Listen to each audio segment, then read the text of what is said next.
siendo puntuales con el horario. Buenas noches a todos. Mi nombre es Juan Camilo Serna López. Soy estudiante del posgrado de Medicina de Urgencias de la Universidad de Caldas y me compete hoy compartir con ustedes el tema de emergencias oncológicas mecánicas. Entonces, inicialmente, para hablar de esto, aunque pues, en la charla previa el compañero Sebastián nos dio un panorama amplio de cómo es la perspectiva oncológica en nuestro territorio, pues me pareció importante hablar de lo que es, o recordar un poco la incidencia de lo que es la condición oncológica en el territorio suramericano, ¿sí? Estos son unos datos de la Organización Mundial de la Salud y vemos cómo nuestro país no es, comparte pues una incidencia siempre importante, ocupando el tercer puesto respecto a otros países, y de eso vemos que tenemos una prevalencia o un lugar más frecuente o reportes más frecuentes, podríamos decirlo, de cáncer de seno, ¿sí? Comparado con otros, pues donde predomina el cáncer de próstata, el cáncer de cervix, el cáncer de pulmón. Realmente nosotros hemos visto que aproximadamente desde el 1900 viene un aumento de lo que es el diagnóstico, el acceso temprano a tecnologías, a consultas, a procesos de tamizaje que hacen que el cáncer pues, sea una condición en aumento, ¿sí? Pero asimismo tenemos entonces un impacto positivo, por lo general una disminución anual cercana al 2% en cuanto a lo que es disminuir la mortalidad secundaria a este tipo de condiciones clínicas.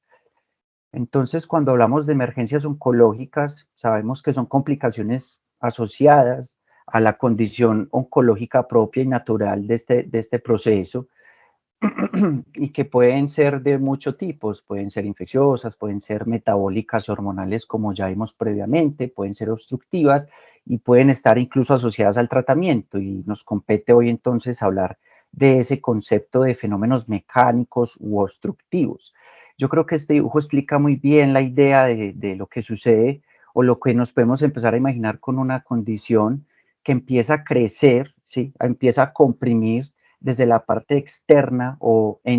también endovascular o endoluminal, una o varias estructuras anatómicas, y eso pues, nos va a generar entonces varios escenarios o posibles condiciones oncológicas obstructivas y mecánicas, como puede ser el tumor cerebral, el síndrome de vena cava superior,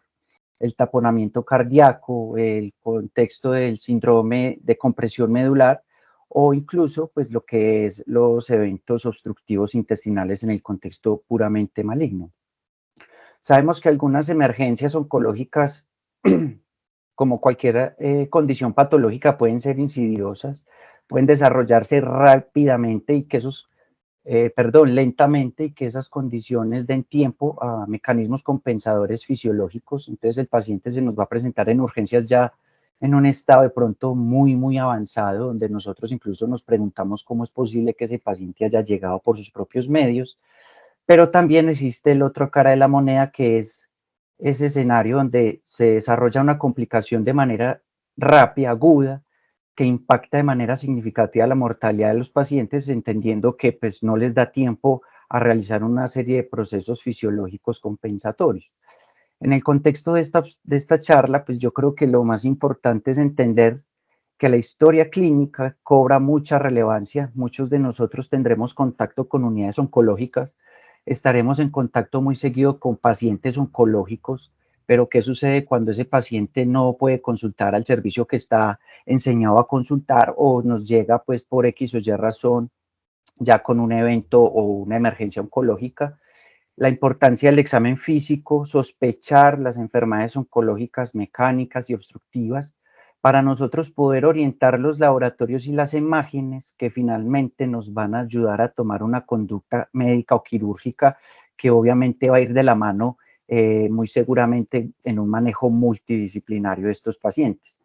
Quería recordarles por qué se dan las metástasis. Me parece muy interesante, ya que una de las complicaciones o muchas de las complicaciones pueden aparecer asociadas a procesos metastásicos. Y recordemos que esos crecimientos tumorales rápidos, desorganizados, pues una de esas células malignas o varias pueden penetrar el endotelio, el epitelio vascular, migrar por la circulación. Entonces ellas tienen que sobrevivir a ese proceso de circular y exponerse a los factores inmunológicos, cubriéndose o escondiéndose con plaquetas, con fibrina, hasta llegar a su sitio de destino, digámoslo así, que no es un escenario al azar. Por lo general eso va determinado y va muy relacionado con el desarrollo embrionario. Por ejemplo, el melanoma, recordemos que tiene una alta relación o incidencia de hacer metástasis al sistema nervioso central, y eso va de la mano por la relación que tienen esas células con el desarrollo embrionario y el desarrollo de la cresta neural principalmente. Entonces, cuando ya encuentra su objetivo, esa célula extravasa pasa nuevamente ese epitelio, ese endotelio, empieza a crecer en un ambiente bajo, de baja tensión de oxígeno, es capaz de sobrevivir a ese escenario, digámoslo así, hostil, y a medida que ya va creciendo y va requiriendo cada vez más aporte de nutrición y oxígeno, pues aparecen los factores que produce de desarrollo endoteliar o factores angiogénicos, y entonces tenemos un tumor a distancia o una metástasis. Y también este proceso fisiológico pues nos ayuda a entender una de las razones por la que también estos pacientes tienden a hacer esas complicaciones en la microcirculación o fenómenos trombóticos. Entonces, para dar inicio, quise hablar, empezar como en un orden cefalocaudal, y me parece interesante que toquemos el tema de los tumores cerebrales. Estos pacientes tendrán alrededor del 20 al 40% que tienen un cáncer, podrán desarrollar una metástasis cerebral. La quimioterapia y muchos tratamientos pueden alterar esa barrera hematoencefálica, lo que pueda ser posible factor de riesgo para yo hacer metástasis. Como ya nombré, el melanoma es importante y tiene una fuerte correlación con las lesiones en el sistema nervioso central, el cáncer de riñón y de mama, el cáncer de pulmón y el cáncer de colon. ¿Esto por qué es importante? Porque nosotros ya tenemos estudios que nos describen cuáles pueden ser las lesiones que se correlacionan cuando yo tengo una tomografía con estas características. Recordemos que los tumores pueden dar tanto en el encéfalo, en la tabla ósea o en la fosa posterior. Entonces, nosotros tenemos que tener o analizar o recordar estos porcentajes donde puede estar el sitio primario del tumor. Entonces, la mortalidad que genera yo tener un compromiso neurológico, pues puede ir de la mano con los hallazgos que vaya a encontrar cuando yo sospecho que la lesión puede ser pulmonar. ¿Y esto por qué es importante? Porque acá ya nosotros empezamos a orientarnos cómo hacer el enfoque de estudio imagenológico o el diagnóstico o los laboratorios dirigidos a lo que yo quiero buscar cuando encuentro una tomografía en un paciente con algún trastorno neurológico, algún cambio neurológico. Y recordemos que las metástasis cerebrales son el tipo más común de tumor intracraneal en adultos. No viene siendo un tumor primario propiamente dicho. Entonces, estas correlaciones con los lugares primarios siempre deben hacernos pensar en dónde puede estar la causa primaria. Recordemos, este cuadro es para recordar entonces los principios fisiológicos bajo los cuales se mantiene una perfusión cerebral y una presión dentro de esa bóveda craneana, la ley de Monroe-Kelly, que nos habla de que ese contenido del cerebro, el contenido dado por la sangre venosa y arterial y el líquido cefalorraquídeo, pues ocupan unos porcentajes, y eso se regula para yo mantener una presión de perfusión cerebral. Cuando agreguemos una lesión, sea un sangrado, un tumor, un edema, un absceso, vemos cómo se empiezan a generar unos mecanismos compensadores que finalmente pueden ser vencidos o sobrepasados por esa condición patológica, que nos van a llevar a que simplemente el cerebro encuentre maneras de librar la presión, o sea, el agujero que se encuentra acá, pues el magno, o otros orificios naturales. Y finalmente, pues imágenes como estas, donde vemos una lesión, al parecer solo edema de características vasogénicas, que colapsa los ventrículos laterales en sus segmentos anteriores o en sus cuernos anteriores y desplaza la línea media hacia el lado opuesto. Esta imagen, que puede ser lo que nos haga pensar que nos encontramos ante una posible lesión tumoral, sea por un cáncer o una neoplasia o bien un absceso, nos recuerda el signo del guante o el edema vasogénico propio de esas lesiones malignas, donde hay una disrupción de la barrera hematoencefálica, ese fluido se acumula en el espacio extracelular como para diferenciarlo del edema citotóxico, afecta a la sustancia blanca y en las pruebas de resonancia no muestra restricción en la difusión. Entonces esto ya también nos empieza a orientar sobre qué es lo que debemos empezar a buscar en estos pacientes. Y según el grado de compromiso pues, que se genere a nivel neurológico y el impacto en esos mecanismos compensadores, vamos a ver que va a haber cefalea, cefalea progresiva y de difícil control, náuseas y vómito, ya un estado mental alterado con alteración de la marcha o incluso alteración pues, para controlar los esfínteres. O ya estados neurológicos más complejos como las convulsiones y la focalización y escenarios más mórbidos como puede ser que el paciente llega con un estado neurológico de deterioro profundo, bradicárdico, hipertenso y con alteración respiratoria que nos puede hablar de una herniación pues ya importante y un estado de mayor mortalidad. El enfoque, vamos a estudiar al paciente según nuestra historia clínica, nuestros exámenes, examen físico. No está de más el hemograma porque el diferencial puede ser cierto, una neuroinfección. El ionograma es importante principalmente en el contexto de ese ion sodio que puede estar elevado o incluso disminuido en el contexto de un cerebro perdedor de sal, los tiempos de coagulación y la función hepática que nos pueden hablar sobre otras comorbilidades que ese paciente tenga y por qué no, pues riesgo de presentar un sangrado neurológico. En el contexto de las imágenes, sabemos que la radiografía es de fácil acceso, se puede hacer a la cabecera del paciente y puede ser muy diciente, porque si encontramos esto en un paciente que puede tener un contexto clínico y neurológico, pues muy seguramente yo ya voy a sospechar que me puedo encontrar en la tomografía. Lo mismo una lesión de estas, ¿cierto? De estas características en balas de bola de cañón que nos puede hacer pensar no solo en los estudios que va a requerir ese paciente tomográficos, tanto torácicos como abdominales, sino lo que podríamos llegar a encontrar en la parte neurológica. Entonces, la TAC de tórax, abdomen, va a ser relevante, dirigida a lo que yo considere que voy a estudiar, porque también nos va a aportar valor diagnóstico, pronóstico y diferencial. Pueden haber complicaciones asociadas a alguna lesión tumoral en cualquier estructura del sistema. Y en el neuroeje, pues sabemos la funcionalidad del ataque de cráneo en nuestro servicio para evaluar este tipo de condiciones, tanto edema como lesiones o transformaciones hemorrágicas y tomar conductas. Y la resonancia, que ya en un escenario más controlado, pues nos va a orientar más sobre la afección de esos tejidos blandos de esas meninges y si realmente las lesiones que vimos en las tomografías son las únicas en este sistema nervioso central o hay más, ¿cierto? Entonces la resonancia en ese escenario pues va a tener un valor más importante. El manejo, el manejo irá orientado a lo que es el manejo multimodal. El paciente lo vamos a poner en un área tranquila, como un paciente oncológico debería merecerse la mayoría de veces, tranquilo, acompañado, con los analgésicos necesarios para controlar el dolor, las medidas antieméticas y la cabecera elevada a 30 grados o más. Las convulsiones que se pueden presentar o el estado neurológico que puede presentar el paciente, pues las vamos a manejar según el ABCD, ¿sí? La medicación necesaria y la terapia de soporte. Debemos estabilizar el paciente para poder estudiarlo y tener paciente para poder seguir con el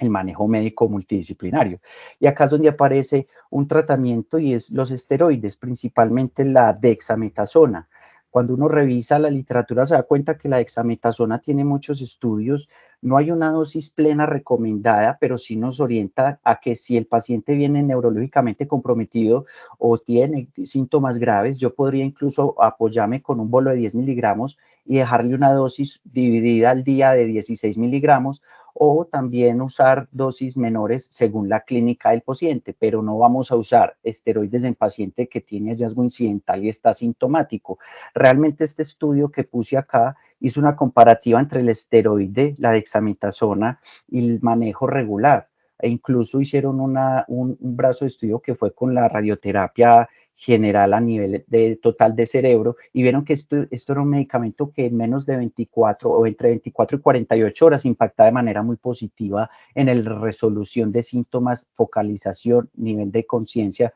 y convulsiones. Entonces debemos tenerla en cuenta a la hora que nosotros vamos a hacer el manejo de estos pacientes. Y ya por decisión del equipo multidisciplinario, definiremos lo que será la quimioterapia, la radioterapia y, por qué no, manejo quirúrgico según pues escenarios muy individualizados y particulares.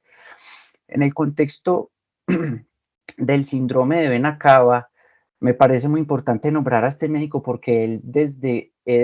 mucho, mucho tiempo atrás, más o menos los 1700, empezó a ver en las necropsias que este síndrome era producido por una condición más que todo infecciosa, tanto tuberculosis del mediastino o aneurismas sifilíticos en la aorta. Entonces eso ya nos hace pensar que no todo síndrome de vena cava superior va a ser desarrollado por un proceso oncológico y que en la actualidad es un diagnóstico que va a tener mucha morbilidad y mortalidad, tiene mucha incidencia y que el perfil epidemiológico pues ya es diferente y va muy de la mano con condiciones oncológicas. La mayoría de ese cáncer de pulmón de células no pequeñas, los linfomas, los timomas o podemos hacer el resumen, cualquier lesión que crezca en el mediastino. Pero miren que tenemos un 30% de condiciones benignas que no se nos pueden pasar por alto, porque los pacientes con catéteres centrales, marcapasos, más que todo por los electrodos del marcapaso o de los dispositivos de desfibrilación, los catéteres de hemodiálisis pueden también desarrollar un síndrome de vena cava superior. Y miren que incluso puede manifestarse en algunos escenarios como una complicación de la radioterapia en contextos de infección, de fibrosis secundaria. Entonces debemos pensar en ese síndrome y que no es necesario que yo encuentre siempre una masa en mediastino para tener ese diagnóstico. Y eso va de la mano. Recordemos que la vena cava drena un importante volumen de sangre venosa procedente de los miembros superiores, procedente de la cabeza, el cuello y parte del tórax. Tiene unos parámetros ya descritos y unos rangos anatómicos de valor en su longitud, 7 centímetros, más o menos 1,5 centímetros de diferencia, y en su diámetro, 2 centímetros, más o menos 0,5, 0,7 centímetros de diferencia. ¿Eso por qué es importante? Porque yo ya estoy pensando en que ese paciente al que le estoy sospechando un síndrome de vena cava superior, debo pedirle un estudio que me permitiera de una manera hacer esa medición o ver qué estructura lo está comprimiendo de manera extraluminal o si el componente que tiene es endoluminal y evaluar el diámetro de la vena cava que está alrededor de 1,07 centímetros cuadrados para yo hablar de este diagnóstico. La clínica va a ser muy florida, son pacientes que, como vemos acá, si ponemos una obstrucción, nos va a generar una circulación colateral, una congestión de la cara, distensión de los vasos del cuello, vamos a tener distensión y circulación colateral en la pared del tórax, las extremidades superiores edematizadas, inflamadas, con venas claramente visibles y el paciente pues va a tener una serie de síntomas. Este es un hallazgo semiológico en donde nosotros le decimos al paciente que leve las manos, miren cómo se le pone la cara al paciente cuando esto sucede, se denomina a sí mismo signo de Pemberton y puede ser muy diciente que ese paciente tiene un síndrome de vena cava que tenemos que estudiar. Nos pueden presentar al servicio como edema en esclavina y miren que la mayoría de síntomas, gracias, podemos decirlo así, o de manera muy frecuente, son síntomas que no son casi siempre graves, edema facial, edemas de extremidades, distensión venosa del cuello y la plétora facial, pero se nos puede presentar un porcentaje de pacientes con disnea y tos y otros con estridor o signos de obstrucción de la vía aérea, porque es de esperar que si ese sistema venoso está congestionado y es visible para nosotros esa congestión, todo lo que sea la vasculatura interna, las mucosidades, la vía respiratoria, la orofaringe también estén congestionadas. Entonces ese paciente puede incluso hacer síntomas neurológicos y según el nivel de lo que es la obstrucción o el nivel de compromiso de la cava, porque puede estar muy abajo y afectar la vena cava inferior, puede llegarse a presentar el paciente con signos de falla cardíaca, distensión abdominal, ascitis, oliguanuria, edema escrotal, edema de miembros inferiores, disnea, y nosotros enfocarlo como si fuera una falla cardíaca y lo que el paciente tenía era una lesión que le estaba comprometiendo su precarga y su retorno venoso. Entonces, la importancia de la historia clínica y el examen físico sigue siendo muy importante. Cuando uno evalúa este tema, se da cuenta que la clasificación del síndrome de vena cava como tal, no hay una clasificación puntual, no hay una clasificación mandatoria para yo enfocar el paciente y este estudio del doctor James Yu me parece muy interesante porque es un abordaje clínico donde él dice que nosotros podemos evaluar la severidad de los síntomas y alertarnos cuando ese paciente nos llegue con una escala moderada, que solo incluiría síntomas visibles como el edema en la cabeza, cuello y un leve deterioro funcional. Y que es ahí donde nosotros debemos tomar acción para impactar en las decisiones y en los estudios que le vamos a hacer a sus pacientes para evitar que aparezca el edema cerebral, el edema laringio, las complicaciones en la reserva cardíaca. O sea, no queremos un paciente inestable para poder estudiarlo y darle tiempo e impactar positivamente su condición. ¿Por qué es importante ese estudio? ¿Por qué me parece importante? Porque como vamos a ver más adelante, yo puedo hablar de una clasificación del síndrome de Nakaba, pero según los hallazgos de la venografía, como la vamos a nombrar más adelante, y hay una clasificación de Stanford que nos incluye también el grado de severidad y obstrucción de la luz. Entonces yo puedo hablar de grados de severidad del 50 al 90%, preoclusivos de más del 90, pero menores de 100, o grados severos de oclusión, donde es completamente pues, la obstrucción de la luz venosa. Entonces, ¿qué más podríamos hacer nosotros para empezar a enfocar tanto el manejo de estos pacientes como el tratamiento inicial? Y aparece esta clasificación que me parece muy interesante, que es el score Kishi, en donde ellos evalúan solo hallazgos clínicos, signos neurológicos, hallazgos en la parte torácica, faringe y laringia, hallazgos faciales, y según ese puntaje, si nos da mayor a 4, nosotros podemos ya estar pensando que ese paciente rápidamente podría ser beneficiario de manejo endovascular con una endoprótesis. Y esto se vuelve muy interesante. ¿Por qué? Porque acuerden lo que nos decía James Yu, lo que no queremos es que ese paciente se complique más allá de lo que sigue a una inestabilidad de sus mecanismos compensadores, como puede ser el edema cerebral, el edema laringio, el compromiso hemodinámico y que termine siendo finalmente un choque y muerte, ¿cierto? Entonces, ¿qué podemos nosotros hacer en urgencias? Muchas cosas, y eso lo vamos a ver ya más adelante. Les recuerdo que dentro de esa clasificación endovascular, esto es relevante y muy importante porque podemos clasificar el síndrome de Nakaba según la anatomía de obstrucción basándonos en la desembocadura de la vena ácigos. Si yo tengo una obstrucción muy alta, miren todo el recorrido que hace la sangre venosa para llegar por medio de colaterales o por la subclavia y las torácicas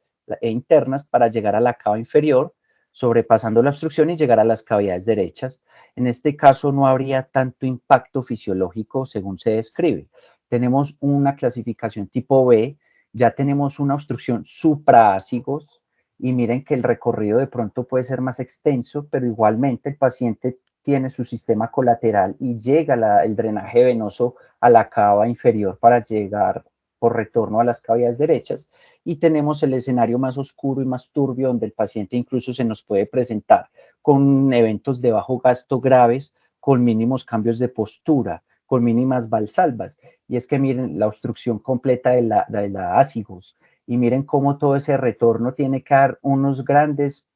recorridos para buscar un retorno venoso, no solo por pues, tributarias lumbares, sino casi siempre se describe, terminan en las epigástricas inferiores o en las ilíacas para poder buscar las cámaras derechas del corazón y generar pues una buena precarga. Y la última, que es la infraácigos, que como lo vemos acá, pues simplemente desvía también la circulación hacia otras tributarias, como las lumbares, como las intercostales, en algunos casos las ilíacas, para poder llegar a esa cavidad derecha. Esta clasificación es importante porque nos ayuda a entender la magnitud y el impacto fisiológico que estos pacientes pueden tener y por qué se podría considerar como una herramienta salvadora, un manejo endovascular en unos escenarios particulares. Y si comparamos los diferentes tipos de manejo que le podemos ofrecer a un paciente en urgencias o en un contexto de una urgencia oncológica obstructiva o mecánica como la radioterapia, la cirugía y la quimioterapia,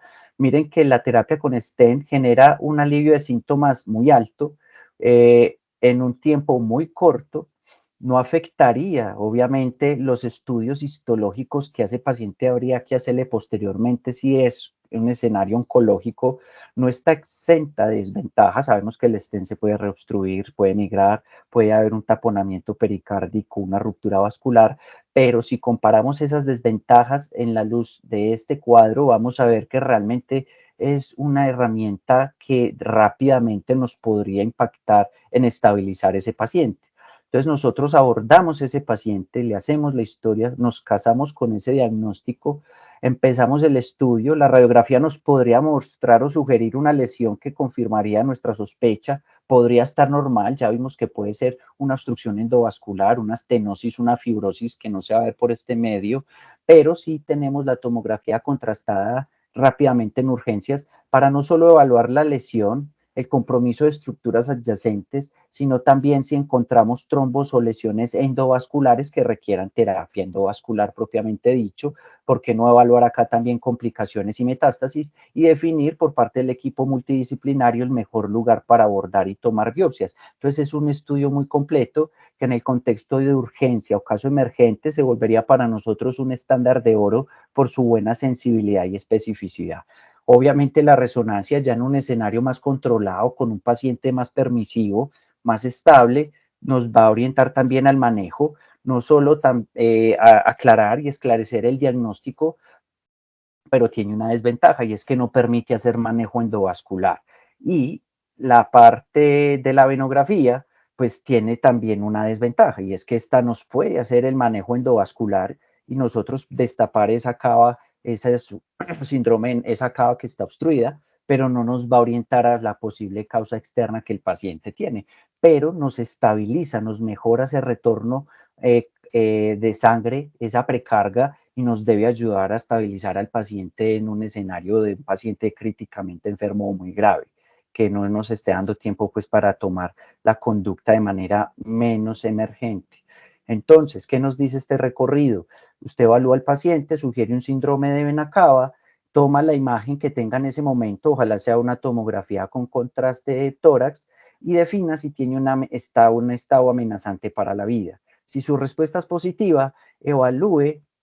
si el paciente tiene un importante compromiso o signos de congestión, el uso nuevamente de esteroides, incluso diuréticos, aunque esto no tiene nivel de evidencia alto, pues entendemos por fisiología muy seguramente que descongestionando y fomentando diuresis podríamos mejorar esa sobrecarga y esa congestión vascular que tiene el paciente y mejorar, darnos unos minutos para poder estudiarlo.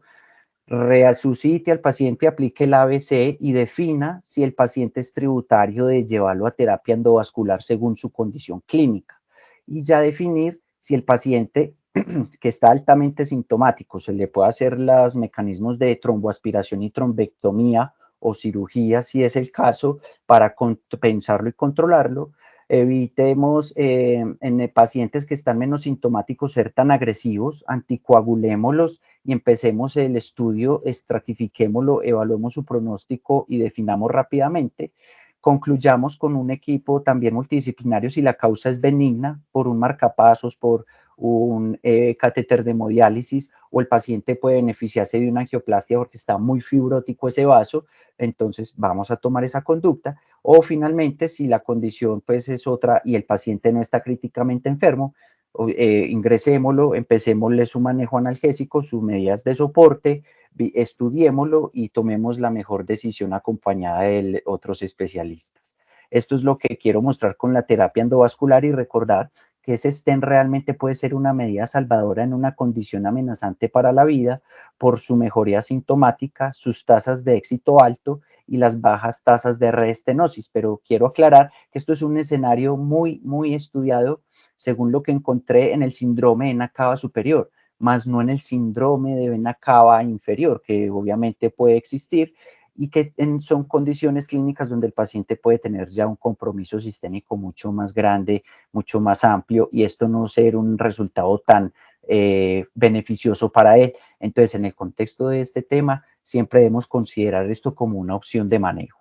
Y entonces la radioterapia, la quimioterapia y la cirugía, pues volvemos a este cuadro y vemos que realmente nosotros pues podríamos optar por ese tipo de tratamientos, pero miremos que las horas para aliviar los síntomas son más largas comparadas con el manejo endovascular, excepto la cirugía, pero que la cirugía muy seguramente también va a tener una tasa alta de mortalidad y complicaciones porque es un procedimiento muy invasivo, muy agresivo. Entonces esto es un equilibrio donde nosotros debemos tomar la mejor opción en el momento indicado, con el acompañamiento indicado, pero tenemos que entregar y tener un paciente estable para poderlo estudiar. Quiero hablarles también de aspectos muy grandes de lo que es el síndrome de compresión medular, porque son emergencias que nos pueden llegar al servicio. No son tan frecuentes como las anteriores. Esta se considera que es la segunda complicación neurológica más frecuente. Obviamente la primera serán las metástasis en el sistema nervioso central, pero miren que para Estados Unidos el 10% de la población con algún tipo de cáncer va a desarrollar este tipo de síndrome. Y no puede pasarnos por alto porque miren, los niños tienen una alta tasa de desarrollar también este síndrome por condiciones que son agresivas, que pueden ser muy agresivas si demoramos mucho nuestro diagnóstico porque consideramos que es un espasmo, porque consideramos que el niño no se está haciendo o es dolor de crecimiento, etcétera. Entonces tenemos que ser perspicaces y entender que esto es una condición que existe y que no siempre es acompañar el diagnóstico de un paciente que ya tiene un diagnóstico previo de cáncer. Esto puede ser la manifestación de una condición que apenas está empezando y nadie sabía que tenía. Cuidado con los pacientes que tienen historia de CA de mama, de pulmón, y sabemos y es bien conocido que el cáncer de próstata en el sexo masculino también tiene a producir compromiso a este nivel. ¿Qué sucede en este síndrome? Entonces, se genera una lesión, una compresión y un desplazamiento de ese saco tecal que termina por llevarnos entonces a una lesión local de la médula, ¿sí? Miren el dibujo, hay un crecimiento, hay un proceso de edema, de inflamación y una compresión mecánica que nos desplaza, nos obstruye el flujo de líquido cefalorraquídeo, comprime la médula, genera un daño neuronal directo, daño vascular y un deterioro en la oxigenación. O sea, todo lo que no le gusta a la médula, todo lo que no le gusta a las células neuronales, por consiguiente, es de entender la importancia de este diagnóstico. Y de una vez pensar que no toda radiografía rectificada en un paciente reconsultante crónico por dolor lumbar de características nocturnas que lo despierta es un lumbago. Muchas veces tenemos que, como digo, ser perspicaces y empezar a de pronto a escalar ese estudio, porque no en urgencias, para definir que no vaya a haber un escenario como estos que se nos pase por alto. El 15% de las lesiones aparecerán en la columna cervical. Son más comunes que encontrar las lesiones a nivel dorsolumbar, pero realmente vamos a ver que el 40% de cuando ya nosotros vemos un diagnóstico en la columna, el 40% va a ser polifacético, o sea, ya va a haber compromiso de los varios segmentos de la columna. Y de ahí, pues que el paciente manifieste diferentes signos o síntomas. Si la lesión es muy alta, pues podrá incluso tener una fractura muy inestable, un compromiso muy grande del canal medular, como vamos a ver más adelante, y puede tener dificultad para respirar, pérdida de sensación de fuerza en los brazos, entumecimiento no pues por el nivel de compromiso que se encuentre. Lo mismo a nivel torácico, ya con compromiso de miembros inferiores, con alteración como el reflejo de Babinski presente y disfunción sexual o de órganos genitales y problemas de incontinencia. Y a nivel lumbar, muy parecido, ¿cierto? Reflejos disminuidos o ausentes, caídas, pérdida de fuerza en las piernas, disfunción sexual, problemas en vejiga, pues etcétera.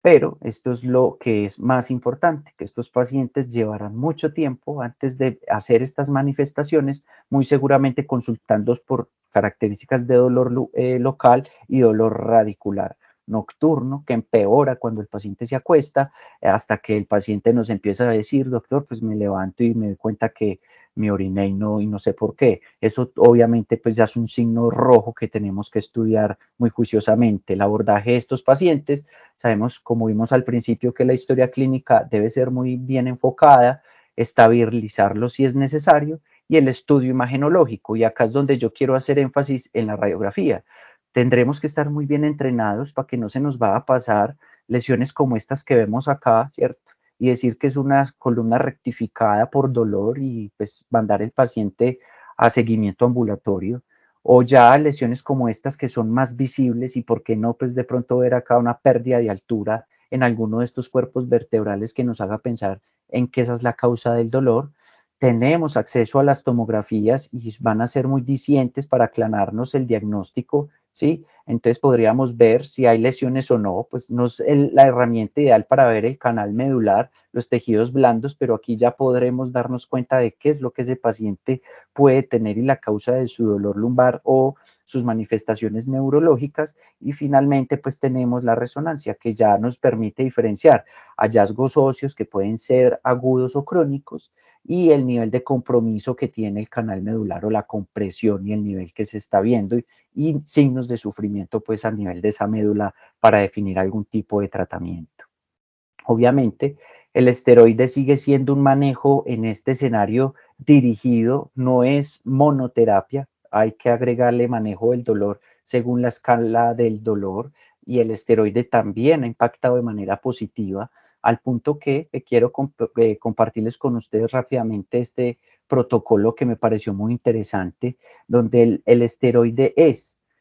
uno de los medicamentos que se deben usar para empezar el tratamiento y empezar a controlar ese proceso inflamatorio a nivel de la médula y la columna. Entonces, ellos qué dicen, usted sospecha una compresión medular por clínica, por banderas rojas, o no hay trauma o antecedentes de trauma, o es un paciente de una unidad oncológica conocido con un dolor neurológico y síntomas neurológicos agudos que progresaron en las últimas 48 horas, sospeche este signo de compresión medular y active la ruta de manejo. Miren que simplemente hospitalícelo, empiece el esteroide, que inicialmente puede ser un bolo de 10 miligramos, no necesariamente debe ser manejo intravenoso, pero pues si lo vamos a institucionalizar puede ser una opción. Obtenga la imagen de la columna, incluyendo pues si usted sospecha compromiso cervical, porque si ese es el compromiso y hay un signo o hay un puntaje de alto riesgo para fractura inestable, debemos inmovilizar ese cuello, así sea pues para que el paciente entienda que debe mantener un reposo, quedarse quieto y evitar un desarrollo catastrófico, active el manejo multidisciplinario y según esos hallazgos tome conductas. Si ya vemos que el paciente pues está más estable, no tenemos acceso tan rápido a los tiempos para realizar o a la oportunidad para realizar la resonancia, pues entonces tenemos otra ruta que nos considera igual el manejo con esteroides y activar el equipo multidisciplinario según los hallazgos. La escala Asia, recordemos que ya la habíamos nombrado, ya no la habían nombrado en el traumatismo raquimedular, nos permite evaluar ese nivel de compromiso y de deterioro que tiene el paciente para su compromiso neurológico en niveles completos, sensoriales o motores incompletos. También podemos hacer uso de la escala de Frankel para definir el nivel de compromiso. Acá pues no hay ninguna importancia, pero miren lo importante de hacer un estudio juicioso imagenológico y es esta clasificación que vemos acá, la escala de compresión epidural de la médula espinal, porque esto nos va a hablar de pronóstico y también le va a ayudar al especialista a definir manejo quirúrgico. Entonces, ¿qué dicen ellos? Un grado 0 es toda condición donde solo se afecta al plano óseo. Un grado 1, ya vemos que hay 1A, 1B y 1C, donde hay un pinzamiento de alguna forma o de algún porcentaje del epidural sin deformidad del saco tecal. Ya el 1C tiene un compromiso del saco tecal con pinzamiento y empieza a recostarse o a entrar en contacto con la médula, ¿sí? Vemos el grado 2 donde ya hay un grado de compromiso medular y en el grado 3 ya hay una compresión medular severa, no se ve el líquido cefalorraquídeo alrededor de la médula y esto pues incluso puede ser ya un paciente que muy seguramente tenga una hipoxia y una lesión medular extensa que no se pueda recuperar. Entonces, esta clasificación tiene mucha importancia para eso. Y también definir si el paciente cursa o no con signos de una fractura que puede ser inestable y este puntaje que se denomina el SINS o score neoplásico de inestabilidad espinal para su traducción al castellano, habla un puntaje muy generalizado, no es de solo especialistas, donde según nosotros la ubicación, el tipo de dolor, la lesión ósea, la alineación que tiene la columna, si hay subluxación o no, sifosis o escoliosis, el colapso, si es mayor al 50% o menor al 50%, y la afectación posterolateral nos define el riesgo de que tenga una fractura inestable, ¿cierto? Ya pues hay pacientes que no podemos dejarlos que pasen de estar postrados en una silla de ruedas con una lesión medular completa a alguien que por descuido lo dejamos movilizar y el paciente solito escaló en este puntaje y se volvió una fractura inestable ya o una fractura completa. Entonces, ¿qué nos dice este score? Valores por encima de 13 o iguales a 13 se deben considerar inestables y el paciente debe guardar un reposo absoluto y si es a nivel cervical mucho más, mucho cuidado e incluso usar el collarín de Filadelfia para realizar la inmovilización. Acá simplemente habla pues del seguimiento del paciente, de cómo incluso debemos tener una muy buena comunicación con la familia, no solo en el contexto del síndrome de compresión medular, en cualquier diagnóstico oncológico, porque muchas veces ellos son los que nos van a presionar. El paciente pues realmente en su condición de enfermo no tiene esa energía para estar a nosotros diciéndonos que tiene hambre, que tiene dolor, casi siempre son los familiares. Entonces, acá nos hablan de todo eso y de cómo con el equipo multidisciplinario nosotros ya deberíamos definir si el paciente se pasa a cirugía antes o ya se hará después de un manejo dirigido con radioterapia, si es la condición pues que amerita, pero en esto no me quiero extender mucho porque es como realmente entender que la condición de estos pacientes finalmente va a ser por oncología, radioterapia, etcétera, o incluso pues cuidados paliativos. Quise también traer para la revisión y para que comentemos sobre la obstrucción intestinal maligna, porque realmente es un escenario muy común, me parece a mí que es un escenario que pasa siempre en el servicio de urgencias en el contexto de pacientes oncológicos y es realmente muy interesante los cambios que pueda tener respecto al manejo de una obstrucción intestinal en un paciente que no es oncológico. Entonces recordemos que por lo general, en el contexto de malignidad, hay una obstrucción tanto endoluminal o extraluminal por una condición tumoral, también puede ser una complicación de todas las cirugías y tratamientos que estos pacientes han recibido, pero ellos por lo general cumplen estos criterios, ¿sí? Hay una evidencia clínica de obstrucción intestinal, el paciente tiene una obstrucción distal al ligamento de Treis casi siempre, hay un antecedente o evidencia de una neoplasia intraabdominal o extraabdominal con compromiso peritoneal. Eso ya nos habla de esto, y es que por lo general es un diagnóstico que acompaña a pacientes que tienen estados avanzados de procesos oncológicos con un porcentaje pues, que no es nada despreciable y que pues obviamente muy seguramente la mayoría de escenarios son pacientes que tienen síndromes adherenciales, que tienen otras condiciones que no son de manejos terapéuticos, sino paliativos. Entonces, tener mucho cuidado con el antecedente de cáncer de ovario y en los hombres el antecedente de cáncer de colon. Normalmente esas obstrucciones suelen ser muy comunes a nivel del intestino delgado. El 61% de las complicaciones pueden ser a nivel de este tracto intestinal, pero también puede suceder a nivel del intestino grueso. Cualquier tipo de complicación estamos hablando, intususcepciones, herniación de contenido intestinal, vólvulos, perforaciones, ¿sí? Fibrosis. Y de ahí, pues, la extensa clasificación que este tipo de condiciones tiene, según la localización, según el grado de obstrucción, según la motilidad que el paciente tenga, puede ser solo algo mecánico o algo solo funcional, y el tratamiento, y miren que es la que más clasificaciones o subclasificaciones tiene, porque son pacientes que ya vienen con un historial de radioterapia, son con un historial de adherencias y su daño neural secundario, pacientes que tuvieron quimioterapias y tienen igual complicación o daño mientérico, son polifarmacéuticas que tienen exceso de manejo o con opioides, entonces tienen tendencia a hacer esos hilios que se pueden confundir o incluso hacer manifestaciones como una obstrucción, o múltiples cirugías que terminan por generar ese deterioro de los tejidos, de la pared abdominal, desarrollo de hernias y las famosas adherencias. Entonces, ¿qué sucede en esos casos de la obstrucción intestinal maligna? Que esto también puede extrapolarse pues, a una obstrucción intestinal benigna, y es que la obstrucción o proximal a la obstrucción vemos cómo aparece una distensión,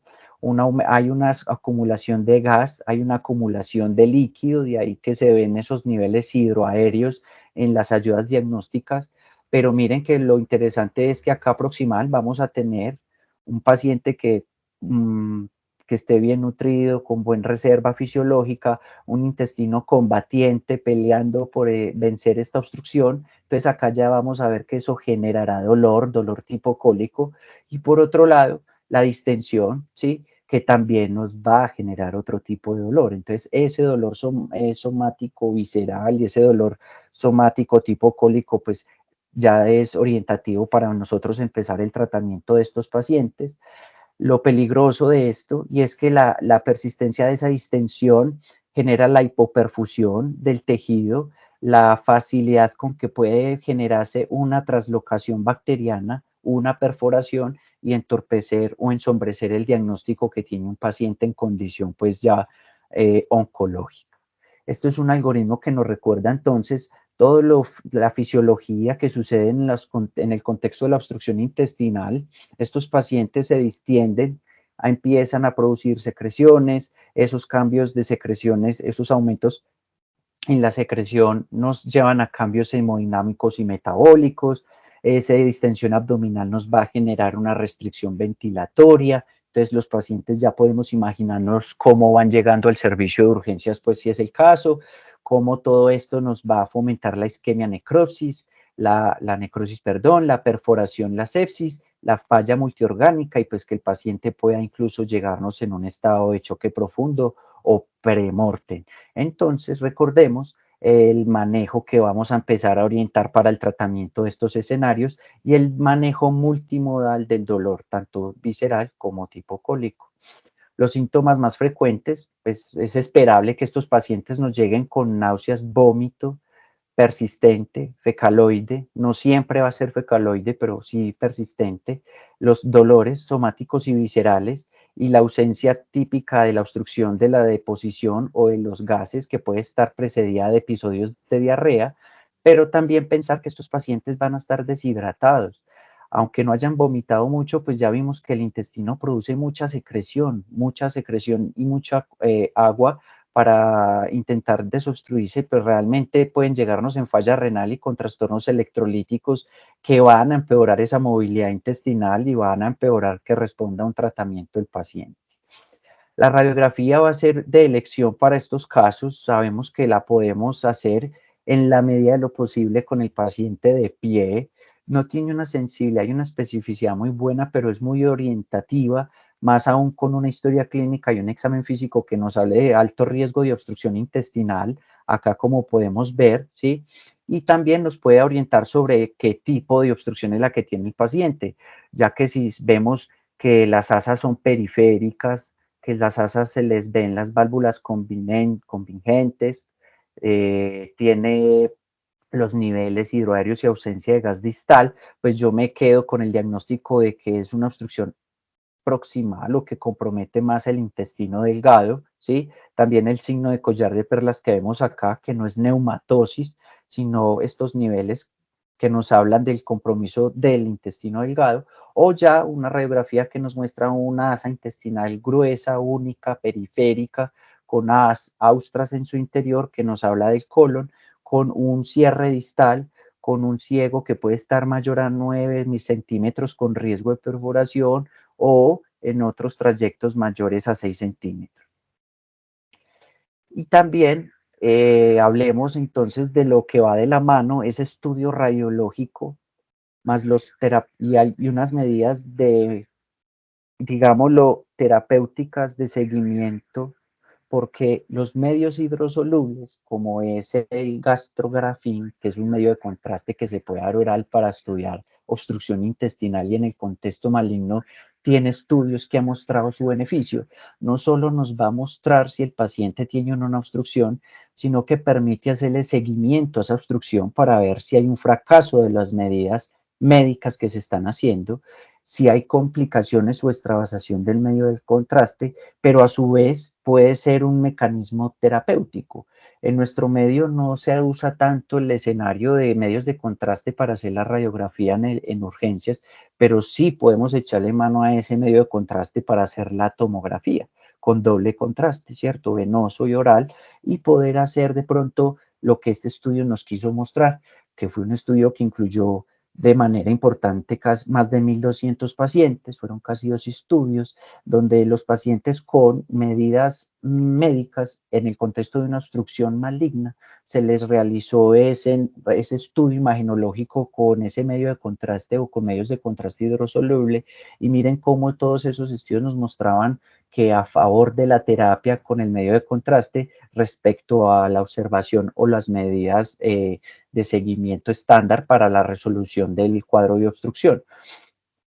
Tenemos otras imágenes que también son muy importantes, sí, si contamos con el recurso, que es la tomografía. Si bien no nos van a mostrar una de las principales causas de la obstrucción, que son las adherencias, pues nos van a descartar muchos diferenciales a la finalidad también de que van a definir la necesidad de cirugía urgente y plan de abordaje quirúrgico. Vemos que tienen una sensibilidad y una especificidad muy similar con la resonancia, o sea que en urgencias podremos usarla en la medida que el paciente pues aguante su traslado hacia la sala de imagenología, y hallazgos tan importantes como estos que nos van a sugerir si hay o no sufrimiento de asas intestinales, como es la neumatosis de la pared intestinal, los engrosamientos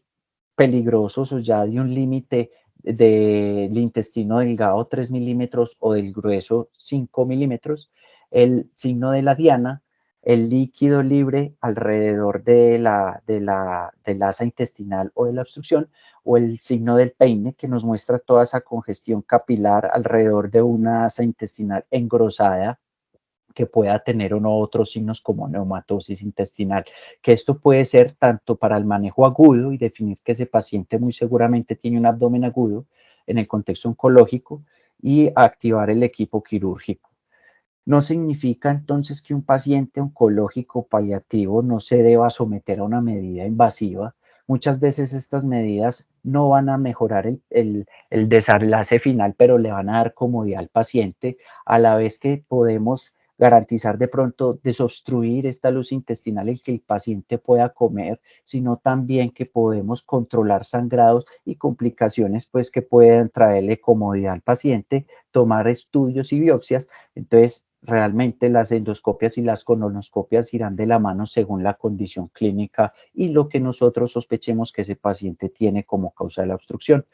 Entonces, recordemos que la mayoría de los casos, el manejo de la obstrucción intestinal maligna no va a requerir una intervención urgente. Eh, Todo esto tomado de la mano de esta decisión según los hallazgos clínicos y el estado clínico del paciente. Y que no todo paciente oncológico que esté perforado, pues nosotros, si lo vemos muy comprometido, pues realmente debemos preguntarnos si se va a beneficiar o va a aguantar y resistir un manejo quirúrgico tan agresivo. Y eso también debemos comunicárselo a la familia, que es como parte también de la charla, entender que ese manejo va encaminado también a transmitirle la información a los familiares de los pacientes.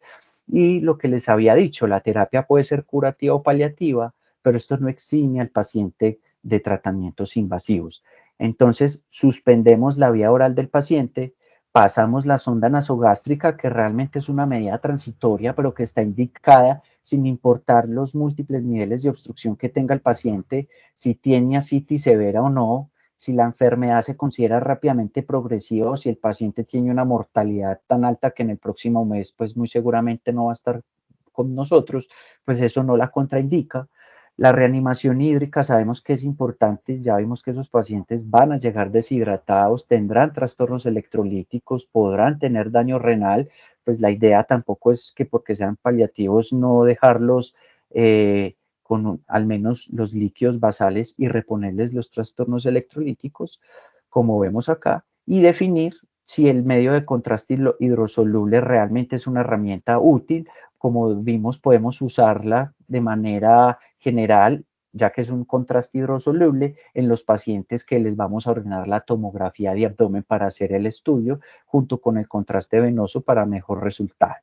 Entonces, ¿qué nos dice la literatura? Por lo general, 72 horas es como el tope donde yo decido si hay o no un fallo en el tratamiento médico, ¿sí? Esto no es la norma. Sabemos que hay protocolos para obstrucción intestinal que nos ponen este punto de partida, pero realmente puede ser menos si el paciente tiene este tipo de condición clínica, una sonda que drena demasiado, más de 500 mililitros al tercer día o no disminuye su producción, el paciente no se ve bien, no mejora, el dolor no se controla, tenemos una elevación de reactantes o un paciente que luce mal. O sea, realmente la clínica aquí también va a tener mucho peso sobre cualquier valor de paraclínica, ¿cierto? Entonces eso también tenemos que tenerlo muy claro y que las 72 horas pueden ser el punto para yo decidir si ese paciente se beneficia o no de continuar el manejo médico o no, obviamente evaluando otras comorbilidades.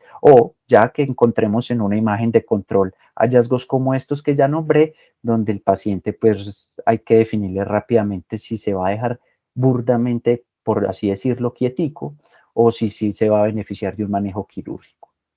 Factores de pobre pronóstico, pues es de esperar que si esto aparece en pacientes con estados oncológicos avanzados, pues si le sumamos edad avanzada, pobre estado funcional, carcinomatosis, múltiples comorbilidades, desnutrición, etcétera, pues encontramos realmente un pronóstico muy oscuro y una probabilidad de que resista una condición quirúrgica agresiva muy baja. Y ya finalmente quería hablar pues entonces de lo que es el manejo de estas condiciones, acordarnos del manejo multimodal que se les ofrece a estos pacientes, no porque esté obstruido yo debería descartar el manejo con opioides, por así decirlo, ¿sí? Primero es la comodidad del paciente, evitar que ese dolor siga atormentando al paciente y al familiar, podemos usar los opioides, la iosina no está contraindicada según pues lo que encuentro en la literatura, pero sí mucho cuidado con las náuseas y el vómito, aunque acá la incluyen, la metoclopramida, recordemos, es un prokinético que nos puede generar complicaciones. Entonces podemos usar otras herramientas para manejar las náuseas y el vómito como el ondansetron, como el haloperidol y algo muy importante, los esteroides, que también aportarán manejo antiinflamatorio, pero también manejo antiemético. Entonces, en el contexto de obstrucción intestinal maligna también los podemos usar como vemos acá. Y recordemos que esto ya también es un escenario que es muy, no tanto de manejo en el paciente urgente o emergente, pero Mercadante en su estudio mostró hace ya unos años que esos pacientes que respondían de por sí muy bien al manejo médico de la obstrucción intestinal maligna, les iba mejor cuando se usaban el octevotrio o los análogos de la somatostatina, porque disminuían esas secreciones, esa agua luminal y esa liberación del péptido intestinal vasoactivo. Entonces, también podría ser un elemento que podemos usar para evitar que ese paciente termine de una manera u otra con mayor morbimortalidad. Estas serían como las conclusiones que quiero tener para la charla, recordar y tener presente que el abordaje multidisciplinario es necesario para mejorar el impacto final en estos pacientes, pero realmente es nuestro deber como primeros médicos que entran en contacto con un paciente oncológico críticamente enfermo, estabilizarlo para que podamos activar el equipo multidisciplinario. Recordemos siempre los esteroides en el contexto de las emergencias oncológicas mecánicas obstructivas para usarlos, pero no se nos olvide que pueden generar complicaciones, puede que el paciente las tenga sumamente contraindicadas, entonces ahí sería una de las contraindicaciones para tener en cuenta este manejo. Recordemos que un síndrome en cava superior va a afectar no solo la parte vascular, también puede generar edema cerebral, compromiso respiratorio y compromiso hematológico en un paciente que puede llegar ya con algún grado de compromiso fisiológico. Y en cuanto a la obstrucción intestinal maligna, aunque el paciente se vea muy comprometido, muy quejumbrosito, se va muy mal, recordemos que la mayoría serán de manejo médico, que no vamos a alertarnos porque el paciente puede parecer que tiene un abdomen agudo quirúrgico, vamos a evaluar con la familia, vamos a evaluar con las imágenes y vamos a tomar las mejores decisiones mientras hacemos el manejo integral general que acabo de escribir para estos pacientes. Era lo que quería comentar con ustedes de este tema. Quedo atento a la discusión y los invitamos a que nos sigan acompañando todos los miércoles a las 8 de la noche para la revisión de temas en relación a la especialización de urgencias. Muchas gracias.